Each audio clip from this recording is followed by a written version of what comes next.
Unaongea kama nani? Unaongea kwa niaba ya nani?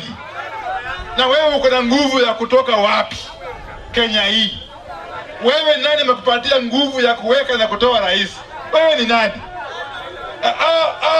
Vinyangarika wakome hiyo tabia, si ndio? Today's Kenyan politics in one word: Vinyangarika. Energy CS Opiyo Wandayi just stared down MPs talking impeachment and told them to try it, then dismissed a few as here today, gone tomorrow. If parliament is spoiling for a fight, Wandayi says they don't have the power to take Ruto out. And this comes days after President William Ruto claimed some MPs pocketed 10 million Kenyan shillings to bend a bill. So, who blinks first, parliament or the president? Let the president come before a committee of parliament.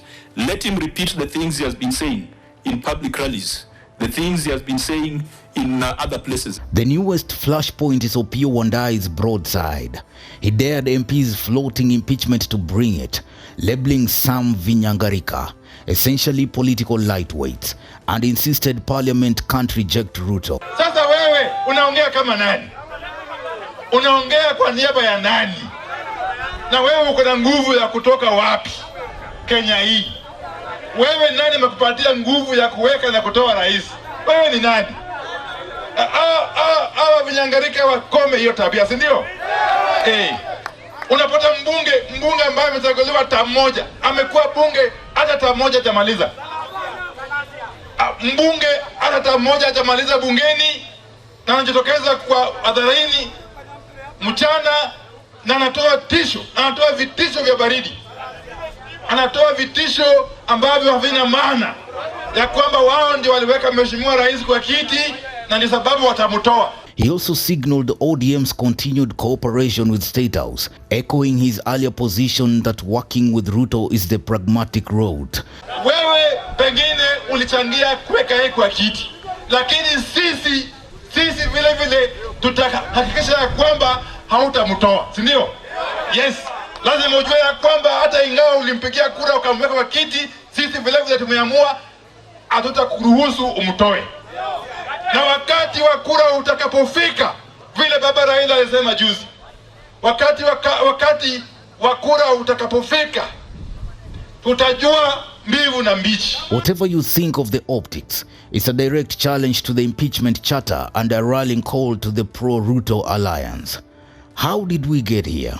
On August 18th, 2025, President Ruto alleged that some MPs took 10 million shillings in a scheme tied to the anti-money laundering law.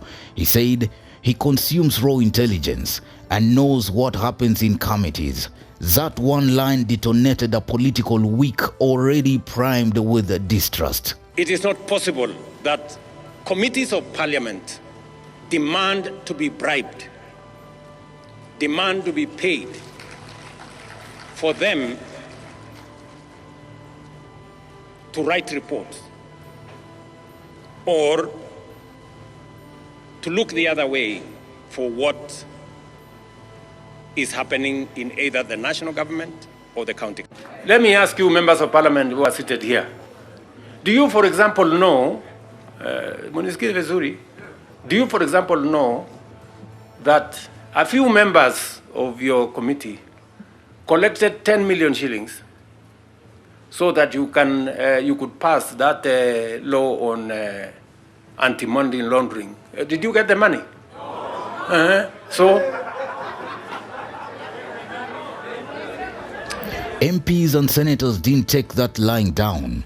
House leaders demanded the president substantiate the allegation, names, dates, receipts, or retract. Let him bring that evidence so that it is processed in accordance with the law. As a consumer of raw intelligence and as a person who can direct the DCI to carry out investigations, please, Kenyans want action. We have had enough talk, pointing fingers at parliament, and yet we know they are the originators of corruption in this country. They might become the casualties of what is happening, and they will go before we go. Authorize the Powers and Privileges Committee to summon the president, or if not the president, then the head of public service. As the minority leader, Mr. Speaker, we will defend Parliament to death. It is not fair to condemn the House in its entirety, Honorable Speaker. There were calls even on live TV for Ruto to appear before Parliament or at least submit evidence through lawful channels. At the same time, Interior CS Kipchumba Murkomen could talk that Parliament can summon a sitting president, arguing the House lacks that power, fanning a procedural mini-war on who can compel whom. Then came Peter Salasya with a grenade on X. Parliament is likely to impeach Ruto after calling them corrupt, bundling in grievances from CDF to levies and travel cards. It was part provocation, part mood music for an angry House, proof that impeachment talk is now a mainstream chatter, not fringe noise. Impeaching a Kenyan president is not about noise, it's numbers and law. Step 1, motion support. A member moves an impeachment motion supported by at least 1/3 of all National Assembly members. Step 2, National Assembly vote threshold. To pass it, it needs 2/3 of all members. That's 233 of 349 members of Parliament. Step 3, Senate trial. If it sails through, the Senate investigates and must also vote 2/3 of all senators, 45 of 67, to remove the president. Miss any threshold, the process collapses. That's why many "we will impeach" soundbites shrink under arithmetic. Wewe ni nani? Vinyangarika wakome hiyo tabia, si ndio? Let's talk Parliament's leverage. It controls timelines, committee business, and can starve the executive of political goodwill. The public mood on corruption is combustible. Committees under scrutiny look exposed, and televised hearings embolden MPs demanding proof. If hard evidence surfaces, the narrative swings hard against the presidency. 2. And let's look at president's leverage. Wandayi's dare telegraphs cohesion in the State House ODM compact and a belief that 2/3 in both houses is out of reach. Murkomen's "you can't summon the president" line reinforces institutional shields while investigations, if any, move to agencies like EACC, who've indicated they haven't received formal complaints yet. Without documentary proof, Parliament risks overplaying its hand. Bottom line, in the short term, the presidency holds the procedural high ground and coalition mass.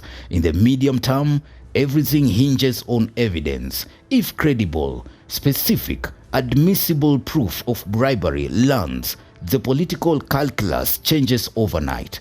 If it doesn't, impeachment talk remains just that, talk. So we return to Wandayi's taunt, bring it on. Parliament says, table it. Kenya has seen how impeachment works and how it fails when talk outruns numbers. Watch 3 things next. 1.